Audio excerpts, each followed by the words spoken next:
Salah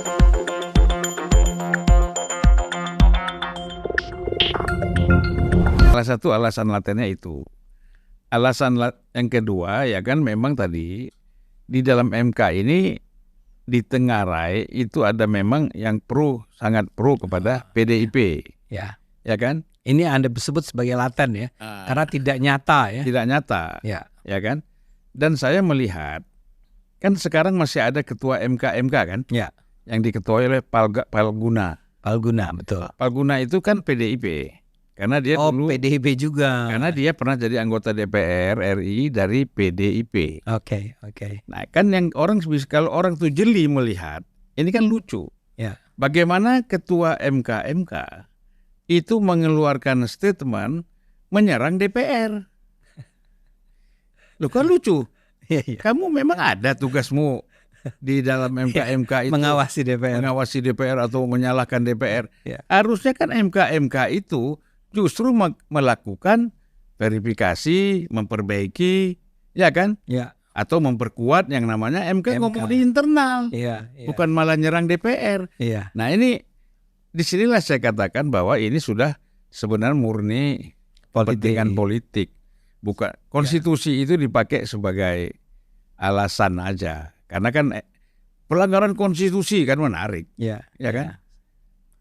Nah ini kita kan bicara apa adanya ya, bukan keberpihak. Kita nggak ada urusan lah siapa yang mau jadi gubernur, Anies mau jadi atau enggak, kita nggak ada urusan. Betul. Ya kan, Kim Plus mau menang mau kalah, kita juga nggak ada urusan. Kita bukan orang partai. Ya. Tetapi kan kita bicara mencoba menjelaskan, mengungkap apa yang sesungguhnya terjadi kan gitu. Betul. Ya kan, kita fair aja gitu. Ya. Nah, kita juga bisa dalam konteks ini kita bisa juga menyalahkan DPR. Karena apa maksud saya? Loh, dia kan langsung reaktif. Langsung bikin balik, langsung rapat mau merubah ini, menolak ini. Nah, itu kan menurut saya reaktif. Harusnya kan diselesaikan dulu nih. Nanti dulu MK. Ya kan? Lo ngeluarin gini benar nggak nih? Ya kan? Dasarnya apa ini? Yang dituntut Partai Gelora itu apa? Betul. Ya kan? Jadi kita bicara itu dulu. Jadi diskursusnya di situ dulu. Jangan langsung ada keluar begini langsung reaktif. Iya betul. Nah itu menurut saya salah. Itulah yang memudahkan memancing emosi orang sehingga gampang berkumpul untuk melakukan demonstrasi itu. Iya. Lari kemana-mana kan? Iya. Sebenarnya kalau saya melihat Bung Ade ya, tujuannya tuh bukan hanya sekedar persoalan undang-undang ini dibonceng, didomplengi oleh orang yang memang benci sama Jokowi. Ya. Buktinya apa? Pada akhirnya demo-demo setelah itu kan minta Jokowi mundur. Betul. Padahal nggak relevan sama sekali. Nggak ada hubungannya. Ya, betul. Ya kan? Minta Jokowi mundur gitu. Tapi menurut Anda ya, kenapa? Ini pertanyaan saya betul. Barangkali Anda katakan bahwa kalau Bang Zul sendiri tidak punya kepentingan apa-apa ya dalam hal ini karena Anda bukan orang partai. Ya. Saya saja yang orang partai ya. Biar bagaimanapun kan saya politisi dari sebuah partai tertentu yang berada dalam KIM. Ya. Tapi buat saya itu saja mengganggu ya. Jadi saya merasa bahwa misal contohnya tadi soal MK ya. Sebetulnya buat saya bahwa MK itu menyatakan diturunkannya batas threshold dari 27,5% itu adalah sesuatu yang luar biasa baik menurut saya. Ya. Kenapa? Karena ya dari dulu pun kami di PSI selalu memperjuangkan agar itu diturunkan atau dihilangkan sama sekali. Ya contohnya yang paling dekat sebelum ini adalah threshold untuk memajukan taruhlah sekarang yang paling gampang adalah presiden dulu lah ya. Kan untuk bisa memajukan nama calon presiden hanya boleh 20%. Ya. Itu diputuskan oleh Mahkamah Konstitusi sebelum ini ya. Dan itu sudah berulang kali diajukan oleh berbagai pihak tertentu ya. Dan selalu ditolak. Yang terakhir pengajuannya dilakukan oleh PKS kalau nggak salah. PKS minta tuh jangan 20%. Saya lupa apakah dihilangkan sama sekali atau diturunkan menjadi 7 atau berapa.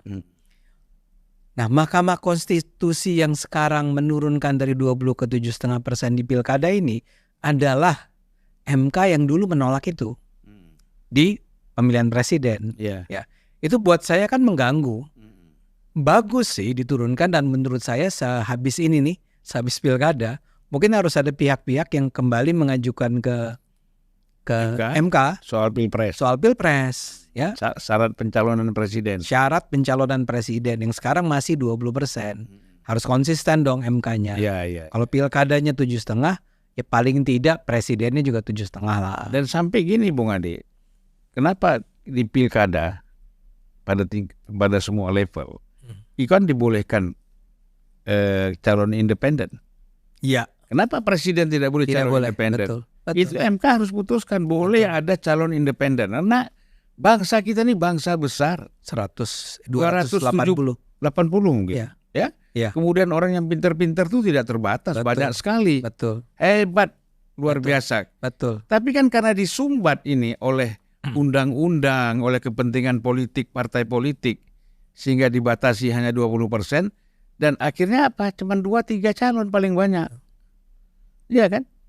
Nah, oleh karena itu kan partai pemenang itu kan tidak partai politik yang ikut pemilu kan hasilnya tidak merata. Ya. Kan ada poros itu, poros Golkar, poros Gerindra, poros PDIP. Bahkan sekarang Golkar sama Gerindranya gabung. Ya. Sementara barangkali ya. Sementara. Soalnya Golkar sudah coba mendukung mencalonkan Airin ya, di Banten ya. Di Banten. Iya. Gitu. Nah artinya kan gini, kemungkinan bahwa ujung-ujungnya mungkin saja terjadi koalisi Kim seperti yang terjadi di Jakarta kemarin itu kan juga terjadi di tingkat nasional kan? Bisa jadi.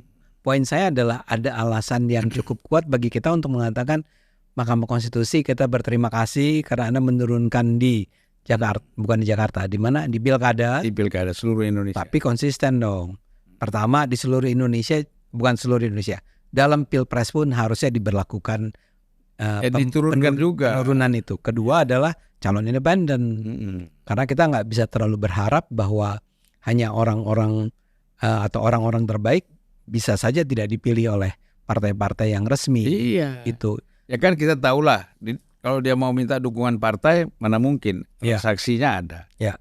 Ya kan? Dengan alasan ini uang untuk kampanye, uang ini, uang itu, dia nggak punya. Betul. Kalau calon independen biar aja dia dicalonkan oleh rakyat. Ya. Rakyat yang mendukung dia. Betul. Dengan syarat tertentu ya. Iya. Jadi menurut saya inilah politik yang sangat kerdil. Ya. Setuju. Ya. Cara-cara politik kerdil dengan mengkerdilkan orang lain, ya kan? Lalu dilakukanlah syarat 20% ini. Ya.